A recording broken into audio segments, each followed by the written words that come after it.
কাছে দুইটা জিনিস রেখে যাচ্ছি, একটি হলো আল্লাহর কোরআন, আরেকটি হলো আমার আহলে বাইত। সুবহানাল্লাহ বলবেন না? আরেক হাদিসে বলেছেন, আমি তোমাদের কাছে দুইটা জিনিস রেখে যাচ্ছি, একটি হলো কোরআন আল্লাহর কিতাব, আরেকটি হলো আমি নবীর সুন্নাহ। এই জায়গায় বললেন আল্লাহর কিতাব এবং সুন্নাহ, আর এই জায়গায় বললেন আল্লাহর কিতাব এবং আহলে বাইত। দুইটা জিনিসকে আঁকড়ে ধরে রাখলে সে কখনো পথভ্রষ্ট হবে না। এখানে আল্লাহর কিতাব এবং নবীর সুন্নাহর কথা বলেছেন, শুধু এখানে থাকলেই তো চলতো। আল্লাহর হাবিব তো গায়েবের খবর দেনেওয়ালা। এই যে বর্তমান সমাজে দেখবেন অসংখ্য মানুষ, এখন আমরা স্বাধীনতার পর থেকে এই পর্যন্ত ইয়া রাসূলুল্লাহ, স্বাধীনতার পর থেকে এখনো এই নারে সালাত ইয়া রাসূলুল্লাহর বিরুদ্ধে। ঠিক এভাবে আমরা যখন লিখতাম আহলুস সুন্নাত ওয়াল জামাত, এই আহলুস সুন্নাত ওয়াল জামাতের বিরুদ্ধবাদীরাও কিন্তু ছিল। কিন্তু ইদানিং দেখা যাচ্ছে আমাদের সারা জীবন যারা বিরুদ্ধবাদী ছিল ওরা নিজেরাও এখন আহলুস সুন্নাত ওয়াল জামাত লেখা শুরু করেছে। তাহলে একটা কনসেপ্ট যে আমি তোমাদের কাছে দুইটা জিনিস রেখে যাচ্ছি, একটা হলো কোরআন, আরেকটা হলো আমার সুন্নাহ। তো সুন্নাহ যারা অনুসরণ করবে, মান আলাইহি ওয়া আসহাবি আলাইকুম বিসুন্নতি ওয়া সুন্নাতিল খুলাফায়ে রাশিদিন আল মাহদিয়িন। আমিও বলি সুন্নি, সেও বলে সুন্নি। আমিও বলি আহলুস সুন্নাত ওয়াল জামাত, সেও বলে আহলুস সুন্নাত ওয়াল জামাত। এখন আপনি পার্থক্য নির্ণয় করবে কেমনে? পার্থক্য নির্ণয় যদি করতে হয়, আরবিতে 12টা মাসের মধ্যে 2টা মাস ফলো করলে পার্থক্য খুঁজে পেয়ে যাবেন। দেখবেন মুহররম মাস যখন আসে তখন আহলুস সুন্নাত ওয়াল জামাতের এক শ্রেণী আহলুস সুন্নাত ওয়াল জামাত, তারা ইমামে আলী মুকাম আহলে বাইত রাসূল সাল্লাল্লাহু আলাইহি সাল্লামের মহব্বতে তারা দিওয়ানা হয়ে যায়, তারা উদ্বেলিত হয়ে যায়। আবার যেমন রবিউল আউয়াল মাস আসে তখন তারা নবী পাক সাল্লাল্লাহু আলাইহি সাল্লামের শুভ আগমনের মাসে নবী পাকের প্রেমে তারা উজ্জীবিত হয়ে যায়। তাহলে কনসেপ্ট ক্লিয়ার হয়ে গেল। আল্লাহর হাবিব যে বলেছেন আমি তোমাদের কাছে দুইটা জিনিস রেখে যাচ্ছি, একটা হলো আল্লাহর কিতাব, আরেকটা হলো আমার আহলে বাইত। তার মানে বোঝা গেল সবাই দাবি করতে পারে আহলুস সুন্নাত ওয়াল জামাত, প্রকৃতপক্ষে আহলুস সুন্নাত ওয়াল জামাত তারা হবে যারা আহলে বাইত রাসূলকে দিলে প্রাণে মনে প্রাণে ভালোবাসে। বুঝতে পেরেছেন? এই জন্য দেখবেন আহলে বাইত রাসূল সাল্লাল্লাহু আলাইহি ওয়াসাল্লামের মুহররমের মাস আসলে সবার মুখে এরকম কারবালার আলোচনা শোনা যায় না, আহলে বাইত রাসূল সাল্লাল্লাহু আলাইহি ওয়াসাল্লামের আলোচনা শোনা যায় না, পাকে পাঞ্জাতনের আলোচনা শোনা যায় না, ঈদে মিলাদুন নবী সাল্লাল্লাহু আলাইহি ওয়াসাল্লাম আসলে এই নবী পাকের শুভ আগমনের আলোচনা শোনা যায় না। অর্থাৎ ক্লিয়ার হয়ে গেল ও মুখে দাবি করে সুন্নি কিন্তু হৃদয়ে মুনাফিকি কথা বলেন, ঠিক কিনা? আর আমরা মুখে দাবি করি সুন্নি, হৃদয়ে রাসূল পাকের সুন্নাহকে ধারণ করি। আমরা মুখে দাবি করি সুন্নি, হৃদয়ে আহলে বাইত রাসূলুল্লাহকে, আমরা আহলে বাইত রাসূল সাল্লাল্লাহু আলাইহি সাল্লামকে হৃদয়ে ধারণ করি। আমরা মুখে দাবি করি সুন্নি, আমরা নবী পাকের শুভ আগমনে আনন্দে উজ্জীবিত হয়ে রাজপথে ইয়া রাসূলুল্লাহ রাসূলুল্লাহ আন্তরিক কথা বলেন, ঠিক কিনা? নতুন করে কি আর বোঝানো কিছু আছে? এই জন্য কনসেপ্ট ক্লিয়ার করবেন, তাইলে আজকের আলোচনা খুব মজা পাবেন। রাসূল বলছেন আমার আহলে বাইত হলো নূহ নবীর কিস্তির মতো। সুবহানাল্লাহ বলবেন না? আরো বড় করে বলেন সুবহানাল্লাহ। নূহ আলাইহিস সালামের কিস্তির মতন। এই কিস্তির মধ্যে যারা উঠেছিল তারা বেঁচে গিয়েছিল, যারা উঠে নাই প্লাবনে ঢেউয়ে তরঙ্গে ঢেউ পড়ে তারা মারা গিয়েছিল। তো আহলে বাইত হলো সেই নূহ আলাইহিস সালামের কিস্তির মতন। মানে হলো নূহ আলাইহিস সালামের নৌকায় আর নদীর পানিতে ঢেউ লেগেছে বাতাসের, আর আমি আপনি আমার গায়ের মধ্যে বাতাস লাগবে, এটা কোনো ওই বাতাস নয়, এটা হলো বাতিলদের ঝড়, বাতিলদের ভূমিকম্প, বাতিল পারবে যাদের হৃদয়ে আহলে বাইত রাসূল সাল্লাল্লাহু আলাইহি ওয়াসাল্লামের মহব্বত আছে। বুঝতে পারছেন? এই জন্য দেখবেন যাদের অন্তরে আহলে বাইত রাসূল সাল্লাল্লাহু আলাইহি ওয়াসাল্লামের মহব্বত আছে এদেরকে কখনো ডলার খাওয়ায়া কালার পাল্টাইতে পারে না, এদেরকে কখনো টাকা দিয়ে কেনা যায় না। কথা বলেন, ঠিক কিনা বলো? তাইলে আমরা মৃত্যুর আগ পর্যন্ত পাকে পাঞ্জাতনকে ইমামে হুসাইন রাদিয়াল্লাহু তাআলার প্রেমে উজ্জীবিত হয়ে থাকতে চাই কি চাই না? তো আজকের এই শাহাদাতে কারবালার আমার পূর্বে একজন হুজুর বক্তব্য দিয়েছিলেন, আপনারা কে কি মনে করেছেন আমি জানি না, এই কথাগুলো অতীব গুরুত্বপূর্ণ। আমি যদি নিজের পরিচয় দিতে চাই, আরে আমরা তো সেই গর্বিত জাতি,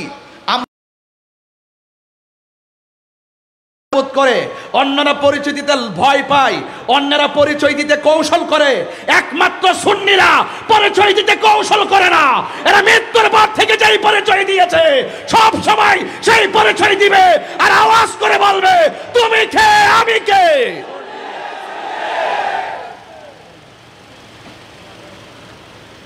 আমরা যেহেতু পরিচয় দিতে ভয় পাই না, তার মানে বোঝা গেল এটা সৎ সাহস। এটা কি সাহস? সৎ সাহস। আর যাদের নিজেদের পরিচয় তুলে ধরতে লজ্জা পায়, যারা নিজের পরিচয় তুলে ধরতে ভয় পায়, বুঝতে হবে ভিতরে একটা কিন্তু, কতক্ষণ ভিতরে একটা কিন্তু। ইসলাম শান্তির ধর্ম। ইসলাম কি ধর্ম? শান্তির ধর্ম। সেই শান্তির ধর্ম নিয়ে অধর্মের চর্চা করা যাবে না। আমরা এই বাংলাদেশে স্বাধীনতার পর থেকে এই পর্যন্ত আমরা একমাত্র দল যারা সমস্ত ডিপার্টমেন্টের কাছে প্রমাণ করতে সক্ষম হয়েছি এই দেশে একমাত্র শান্তিপ্রিয় দল হলো আহলুস সুন্নাত ওয়াল জামাত। আমার সুন্নি ভাইরা কি জাগ্রত আছেন? যদি থাকেন আওয়াজ করে বলুন, এই দেশে একমাত্র শান্তিপ্রিয় দলের নাম কি? সন্দেহ আছে? আমরা গর্ব করে সেই পরিচয় দিতে পারি। কেন?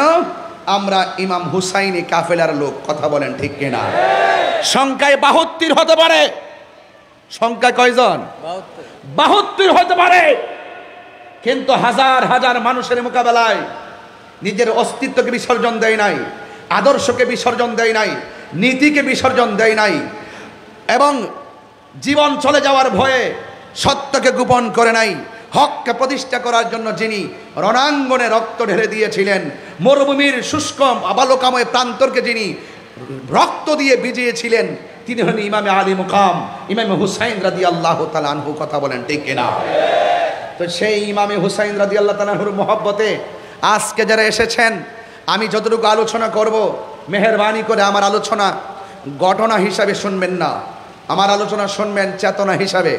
আমার পূর্বে আমাদের আল্লামা ইদ্রিস আনসারী হুজুর মুদ্দাজিলুল্লাহ আলী, তিনি এই বয়সেও তিনি যে সুন্দর করে সুললিত কণ্ঠে আপনাদের সামনে আলোচনাকে উপস্থাপন করেছেন, বেলায়েতের জোর। কথা বলেন ঠিক কিনা বলেন? এই জন্য সুন্নিরা যারা আছে তাদের একটাই পরিচয়, তারা মদিনাওয়ালা আশিক। কথা বলেন ঠিক কিনা? আমি একটু প্রাউড ফিল করে বলি, আমার সামনের গ্যালারিতে যারা বসে আছেন, আমি জানি আপনারা অত্যন্ত কষ্ট করে দীর্ঘক্ষণ পর্যন্ত বসে আছেন। এতক্ষণ তো আমার আলোচনা শেষ হয়ে যাওয়ার কথা ছিল। আমি আসার পরে ঘরে গিয়েছি, ঘরে যাওয়ার পরে একটু বসেছি, তাদের কিছু আবদার রেখেছি, এরপরে আমি আস্তে আস্তে এসেছি, স্টেজে বসে বক্তব্য শুনেছি, আলহামদুলিল্লাহ ওয়াজ শুরু করেছি। আপনাদের কি কষ্ট হচ্ছে? কারা কারা খুশি হয়েছেন এই পর্যন্ত হাত তোলেন তো দেখি। নারে তাকবীর। আরো বড় করে বলুন, নারে তাকবীর, নারে রিসালাত, নারে হায়দারি, আহলুস সুন্নাত ওয়াল জামাত। বলেন আলহামদুলিল্লাহ। ভাইয়ের আমার, আজকের এই আজিমুশান শাহাদাতে কারবালার মাহফিল আমাদের কাহারোর জন্য শেষ মাহফিল হতে পারে। হতে পারে কি পারে না? আজকে ৪র্থতম মাহফিল। দেখেন এই মাহফিলে যারা এসেছেন শতকরা মাত্র 10% মুরব্বী এসেছেন, আর বাকি 90% যুবক। এখন বলবেন যে এখন যুবকরাই বেশি মাহফিলে আসে। আমি আপনার সাথে একমত নয়। আমি ওই কথাই একমত যে আমাদের সমাজ মুরব্বী শূন্য হয়ে যাচ্ছে। কথা বলেন ঠিক কিনা? আমার বাবা চলে গিয়েছে, সমাজ এখন মুরব্বী শূন্য হয়ে গেছে। এই জন্য এখন মান্যতা উঠে গেছে। দেখছেন না আপনি ছোট ছোট পোলাপানদের সামনে আপনি মুরব্বী হিসাবে সম্মান নাই। ছোট ছোট পোলাপানের সামনে প্রশাসনের ঊর্ধ্বতন কর্মকর্তার কোনো মূল্য নাই। ছোট ছোট পোলাপানদের সামনে আমাদের সিনিয়রদের কোনো সম্মান নাই। যখনই সন্তানের হাতে সংসারের দায়িত্ব চলে যায় তখন দেখবেন সেই সংসার অশান্তিতে ভুগে। যখন বাবার মূল্য সংসারে থাকে না, যখন সন্তান বাবার উপর দিয়ে মাতবরি করে, সেই সংসার টিকে না। যেখানে সংসার টিকে না সেখানে একটা রাষ্ট্র টিকতে পারে না। কথা বলেন ঠিক না? ছেলেদেরকে বলবো, আমি তোমাদের মতো একজন। দেখো হাজার হাজার লোক আমাদের সামনে কথা বলছে, হাজার হাজার লোক আমাদের সামনে কথা শুনছে, প্রতি মাসে কয়েক লক্ষ লোকের সামনে কথা বলি। আমাদের কথা কি শুনে না? কাউকে কি টাকা দিয়ে আনতে হয়, ভাড়া করে আনতে হয়? এগুলো আমাদের উলামায়ে কেরামদের প্রতিষ্ঠিত জায়গা। উলামায়ে কেরাম জীবন দিয়ে, শ্রম দিয়ে, ঘাম ঝরিয়ে এই জায়গাগুলোকে আবাদ করেছেন। আদর্শ দিয়ে মাঠকে আবাদ করেন, দেখবেন আপনি কাউকে টাকা দিয়ে আনতে হবে না, ভাড়া করে আনতে হবে না, আপনার আদর্শে উজ্জীবিত হয়ে মানুষ ডাকে চলে আসবে। কথা বলেন ঠিক কিনা বলেন? তো হুসাইন রাদিয়াল্লাহু তাআলা আনহু তিনি কারবালার জমিনে গিয়েছেন, তাজা রক্ত মুবারক ঢেলে দিয়েছেন। তাই বলি কি ঈমানকে বিসর্জন দিয়েছেন? ঈমানকে বিসর্জন দিয়েছেন? ঈমানকে বিসর্জন দেয় নাই। এই জন্য আল্লাহর হাবিব সাল্লাল্লাহু আলাইহি ওয়াসাল্লামকে আমার আল্লাহ বলছেন, ও বন্ধু আপনি বলে দিন। আমার নবী বলেন, আমি তোমাদের কাছে কিছু চাই না, আমি চাই শুধুমাত্র আমার আহলে বাইতের মহব্বত। বলেন না সুবহানাল্লাহ। আরে আহলে বাইতের মহব্বত, তার মানে প্রমাণ হয়ে গেল মহব্বত আর ইবাদত এক জিনিস না। ইবাদত তো ইবলিসে করেছে, 9.5 লক্ষ বছর ইবাদত করেছে, এমন কোনো জায়গা নেই সেজদা করে নাই। এরপরও লানতের শিকল তার গলায় কেন লাগলো? একটা মাত্র কারণে, সে আমার আল্লাহর হুকুম অমান্য করেছে এবং অহংকার করে বসেছে। কথা বলেন ঠিক কিনা বলেন? তাইলে বোঝা গেল মহব্বত ভিন্ন জিনিস, মহব্বত আর ইবাদত এক জিনিস না। রাসূল করিম সাল্লাল্লাহু আলাইহি ওয়াসাল্লাম বলেছেন, মান আহাব্বাল হাসানা ওয়াল হুসাইনা ফাকাদ আহাব্বানি, যে আমার হাসান হুসাইনকে ভালোবাসলো সে যেন আমি নবীকে ভালোবাসলো। বলেন না সুবহানাল্লাহ। নবীর এক প্রিয় সাহাবী তিনি বলছেন, আমরা নবী পাকের সঙ্গে ছিলাম, আমরা দেখেছি নবী পাকের 2 কাঁধ মুবারকে 2জন সন্তান বসা। একজনের নাম হলো ইমামে হাসান মুজতবা রাদিয়াল্লাহু তাআলা আনহু, আরেকজন হলো ইমামে আলী মুকাম, ইমামে হুসাইন রাদিয়াল্লাহু তাআলা আনহু। চিৎকার মেরে কন্যা আল্লাহু আকবার। তাহলে ইমামে হুসাইন রাদিয়াল্লাহু তাআলা আনহুর শিরোনামে আজকের যে কাফেলা, এই কাফেলা দেখে সত্যিকার অর্থে শুধু চিকদাইর হুসাইনি কাফেলা শুধু নামে নয়, আজকে আশেকে রাসূলদের উপচে পড়া ঢেউ প্রমাণ করেছে আমরা শুধু লেখাই বিশ্বাসী নয়, আমরা কাজে বিশ্বাসী। কথা বলেন ঠিক কিনা? আমার ভাইয়েরা, আল্লাহর হাবিব সাল্লাল্লাহু আলাইহি ওয়াসাল্লাম তিনি এইভাবে মাটির মধ্যে উপুর হয়ে পড়লেন, হাত মুবারকটা 2টা পা বানাই দিলেন, নিজের হাঁটু মুবারকটাকে 2টা কদম মুবারক বানাই দিলেন। ঘোড়ার যেমন 4টা পা থাকে, আল্লাহর হাবিব সাল্লাল্লাহু আলাইহি ওয়াসাল্লামের হাত এবং কদম মুবারক তিনি জমিনের মধ্যে বিছিয়ে দিলেন। আর হাঁটু মুবারকের নিচে হলো একদম কণা কণা পাথর, ওই পাথরের উপরে এভাবে তিনি বিছিয়ে দিলেন। আল্লাহর হাবিব সাল্লাল্লাহু আলাইহি ওয়াসাল্লামের পিঠ মুবারকে 2টা সন্তান বসে গেছে। একজনের নাম হলো ইমামে হুসাইন, আরেকজনের নাম হলো ইমামে হাসান রাদিয়াল্লাহু তাআলা আনহুমা। রাসূল করিম সাল্লাল্লাহু আলাইহি ওয়াসাল্লাম তখন বললেন, দেখেছো তোমাদের বাহনটা কতই না সুন্দর, আর এর চাইতে আরো কত সুন্দর ওই বাহনের উপর কত সুন্দর 2জন আরোহী, একজন ইমাম হাসান আরেকজন ইমাম হুসাইন। চিৎকার মেরে কন্যা সুবহানাল্লাহ। তার মানে বোঝা গেল ইমামে আলী মুকাম রাদিয়াল্লাহু তাআলা আনহুকে ভালোবাসা শুধুমাত্র আমাদের মুখের দাবি নয়, এই ভালোবাসার দাবি রহমাতুল লিল আলামিনের, এই ভালোবাসার দাবি হলো স্বয়ং আল্লাহ রাব্বুল আলামিনের। চিৎকার মেরে কন্যা সুবহানাল্লাহ।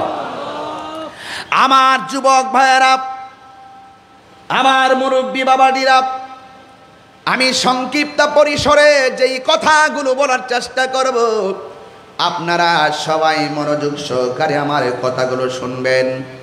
শোনার জন্য মাগরিবের পর থেকে এই পর্যন্ত আপনারা যেই ধৈর্যের সাথে বসে আছেন, ইমামে হুসাইন রাদিয়াল্লাহু তাআলা আনহু যদি রাজি হয়ে যায়, আমি বিশ্বাস করি ইমামে হুসাইন রাদিয়াল্লাহু তাআলা আনহু আপনাকে আমাকে ছাড়া জান্নাতে যাবে না। কথা বলেন ঠিক কিনা?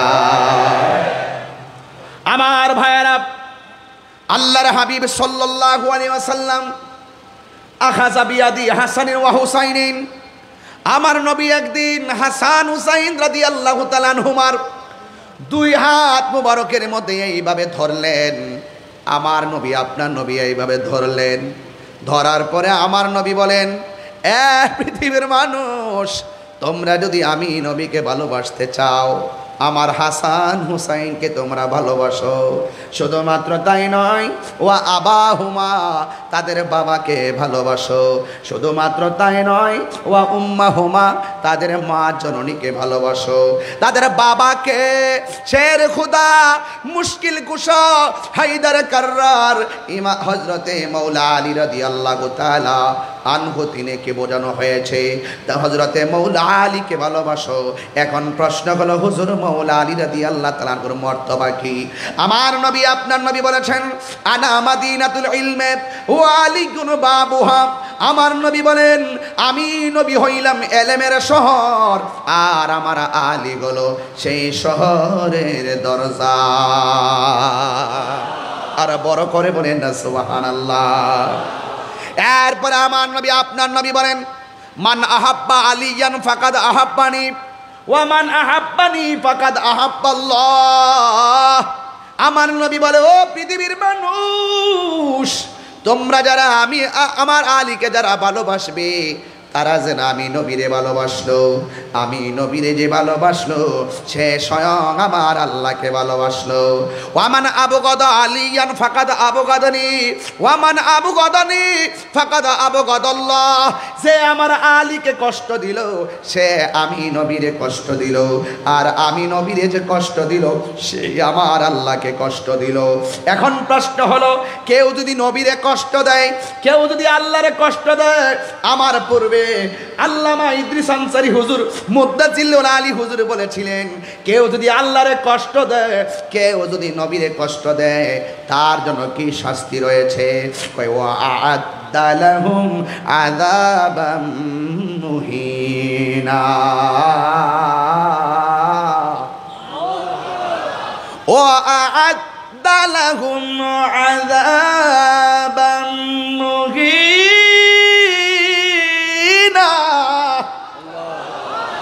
আল্লাহ রাব্বুল আলামিন বলেন, যারা আল্লাহকে কষ্ট দিবে আর আমার বন্ধু নবীর কষ্ট দিবে, তাদের জন্য শুধুমাত্র শাস্তি নয়, আযাবাম মুহিনা মানে হলো এদের জন্য অপমানজনক শাস্তি রয়েছে। কথা বলেন ঠিক কিনা? অপমানজনক শাস্তি। এই জন্য আমার যুবক ভাইয়েরা, মাওলা আলী হায়দার মুশকিল কুশা শের খুদা মাওলা আলী রাদিয়াল্লাহু তাআলা আনহুর ব্যাপারে আমার নবী বলেন, পৃথিবীর মধ্যে অনেক দিকে তাকানো ইবাদত, আর আমার আলীর দিকে তাকানো হলো ইবাদত। জোরে কোন সুবহানাল্লাহ। তাইলে আমার নবী যে বলছেন, হাসান হোসেনকে ভালোবাসলে আমি নবীকে ভালোবাসা হবে। ওয়া আবাহুমা, তাদের বাবাকে ভালোবাসতে হবে। ওয়া উম্মাহুমা, তাদের মাকে ভালোবাসতে হবে।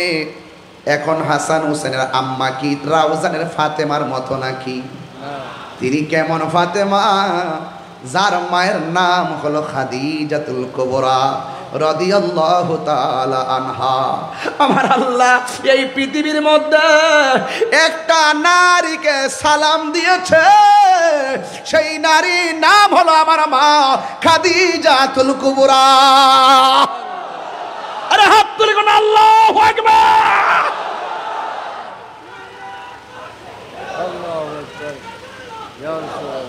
আল্লাহু আকবার বলেন। এই জন্য আমার যুবক ভাইয়েরা, আমার কথাগুলো উড়িয়ে ফেলে দিবেন না। এই ছোট ছোট কথাগুলো যদি হৃদয়ের মধ্যে ড্রাফটস করতে পারেন, এই ড্রাফটসটা হয়ে যাবে আপনার ইমানের ফাউন্ডেশন। ফাউন্ডেশন আছে বলেই উপরে সামিয়ানাগুলা টিকে আছে। ফাউন্ডেশন মানে হলো খুঁটি। এই খুঁটি না থাকলে পর্দাটা টানানো যেত না। আপনার হৃদয় নামক সফটওয়্যারে যদি আহলে বায়তের মহব্বত ড্রাফটস করতে না পারেন, তাইলে কোনোদিন আপনি ইমান ধরে রাখতে পারবেন না। আমার দেশে দেখবেন অনেক মানুষ টাকা খাইয়া ইমান বিক্রি করে ফেলায়। ইদানিং তো দেখা যায় অনেক মৌলবীরা হক কথা কয় না। কথা কন ঠিক কিনা? হক কথা কয় না, হক কথা বলে না। চেয়ার পাইলে হক কথা বলা বন্ধ করে দেয়, টাকা পাইলে হক কথা বলা বন্ধ করে দেয়।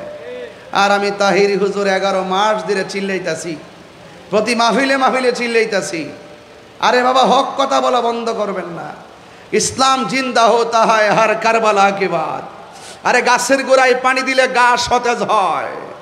আমরা জানি এখানকায় বসে ধ্যান করার নামও ইসলাম, আবার এটাও জানি আবার রাজপথে শুধুমাত্র লাঠি নিয়ে হাঁটার নাম ইসলাম নয়, মাঝে মাঝে তলোয়ার নেওয়ার নামও ইসলাম। কথা বলেন ঠিক? 26 তারিখ তো একটা মিস কল দিছি মাত্র। চেয়ারম্যান সাহেব, 26 তারিখ ঢাকার প্রেস ক্লাবে শুধু একটা মিস কল দিয়েছি মাত্র। এই দেশে 65% কেন 75% তরিকাপন্থী সুন্নি মুসলমান। কথা বলেন ঠিক কিনা বলো? এদেরকে বাদ দিয়ে কোনো সিদ্ধান্ত হবে না। কথা বলেন ঠিক কিনা বলেন? এদেরকে মাইনাসের ফর্মুলাই এই দেশে কখনো হক কায়েম হবে না, এই দেশে কখনো শান্তি আসবে না। এই দেশে একমাত্র শান্তির বার্তা ঘরে ঘরে পৌঁছে দেওয়ার মিশনের নাম আহলুস সুন্নাত ওয়াল জামাত। জামাত, আহলুস সুন্নাত ওয়াল জামাত। কথা বলেন ঠিক কিনা?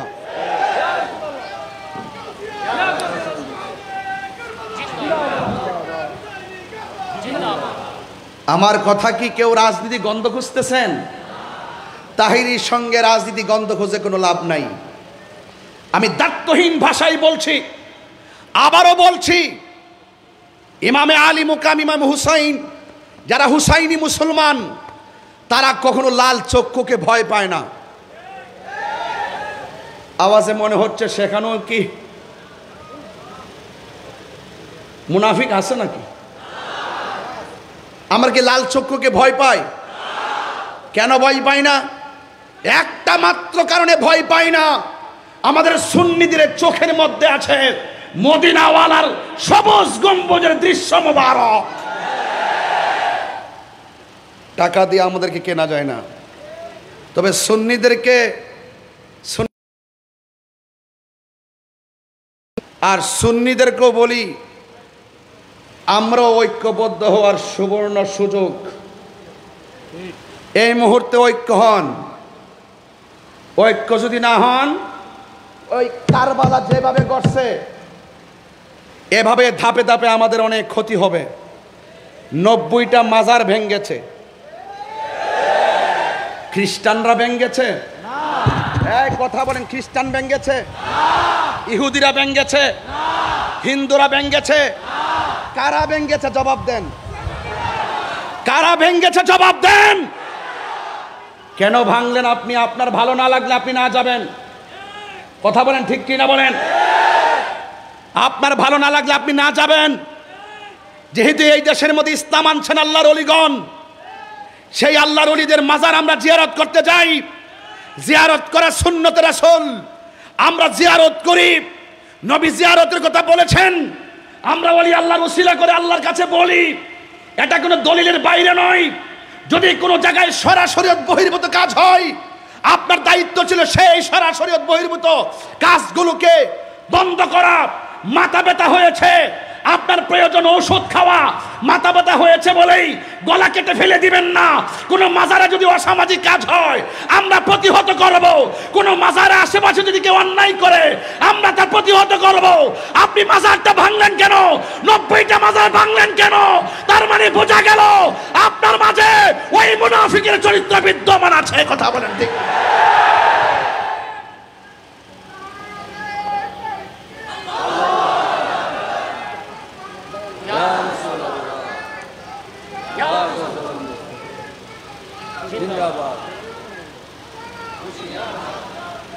আমার ভাইয়েরা, এখন বলবেন যে আমি অতিরিক্ত কথা বলি। আপনার বিবেককে জাগ্রত করুন। বিবেক হলো সবচাইতে বড় আদালত। বিবেক সবচাইতে বড় আদালত। তাহলে বোঝা গেল যুগে যুগে যুগে যুগে যুগে যুগে মুসলমানদের সবচাইতে বেশি ক্ষতি করছে মুসলমান। ওয়াজ বুঝেন তো? গাজায় আক্রমণ হয়, ক্ষমতাসীন রাষ্ট্রগুলো চুপ থাকে, ক্ষমতাসীন মুসলিম রাষ্ট্রগুলো চুপ থাকে। কথা কোন ঠিক কিনা? তার মানে বোঝা গেল এখানেও বিভিন্ন ধরনের মুনাফিকি লুকায়িত। আজকে কারবালার ঘটনা পানি বন্ধ করছে কারাই? খ্রিস্টানরা বন্ধ করছে। আমার দেশের মাজারগুলো খ্রিস্টানরা ভাঙছে। তাহলে বুঝেন না, একটা আরেকটার সঙ্গে খুব ওতপ্রোতভাবে জড়িত।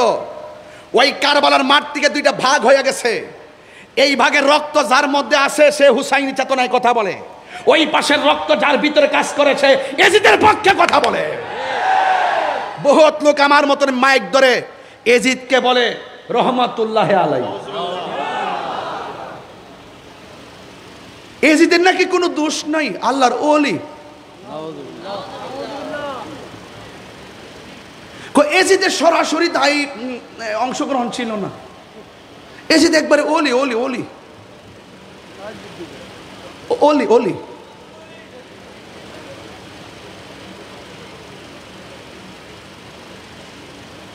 যারা এজিদ প্রীতি কথা বলে, যারা এজিদের বন্দনা গায়, তাদের ভিতরে ভেজাল আছে। কথা বলেন ঠিক কিনা বলেন?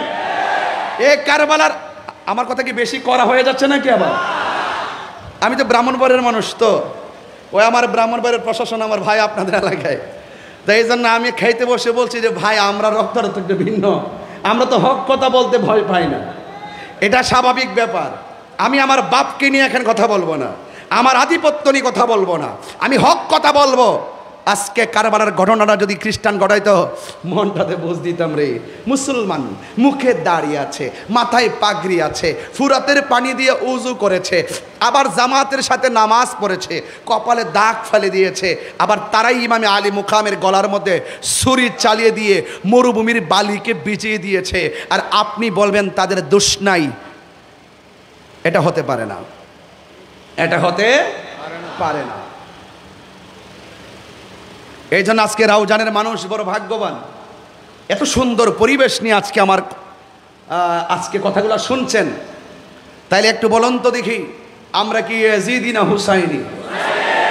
আমার ওই ছেলেগুলোর আওয়াজটা কম হচ্ছে, বলেন এজিদি না হুসাইনি? সবাই বলে এজিদি না হুসাইনি? তাহলে এই যে চিকদার হুসাইনি কাফেলা, এটা কি কোনো সাধারণ কাফেলা? আরে না, সাধারণ কাফেলা। মনে বড়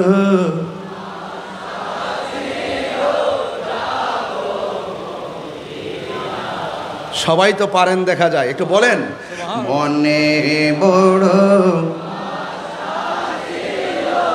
যাব মদিনায়, সালাম আমি করব গিয়ে, সালাম নবীজির যায়, মনে বড় আশা ছিল যাব মদিনায়, মনে বড়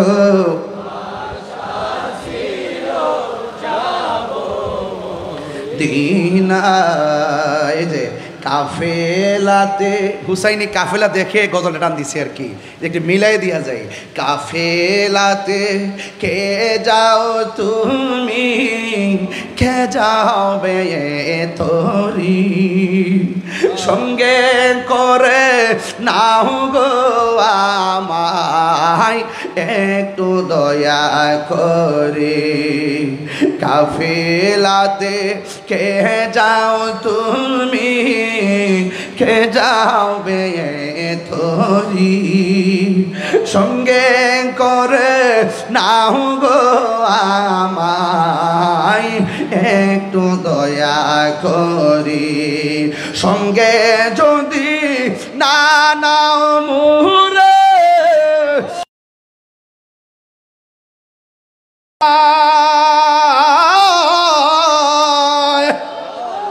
আমার সালাম পৌঁছে দিও, আমার নবীজির যায়, মনে বড় যাব মদিনায়, মনে বড় আশা যাব মদিনা। আরব সাগর পাড়ি দিব, সঙ্গে নাই মোর তরি, পাখি নয়তো উড়ে যাব ডানাতে ভরে করি, আরব সাগর পাহাড়ি দিব, সঙ্গে নাই মোর তরি, পাখি নয়তো উড়ে যাব ডানাতে ভর, হাত তুলে না, ডানাতে ভরে করি, সঙ্গে যদি না নাও মুহুরে গিয়ে মদিনা,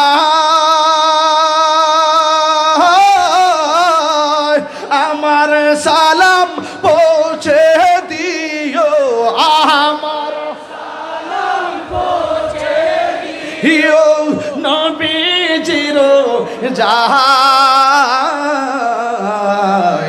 মনে বড় আশা ছিল যাব মদিনায়, মনে বড় আশা ছিল মদিনা, সালাম আমি করব গিয়ে, সালাম আমি করব গিয়ে, হে নবীজির যায় মনে বড় আশা যাব মদিনায়, মনে বড় আশা ছিল যাব মদিনা।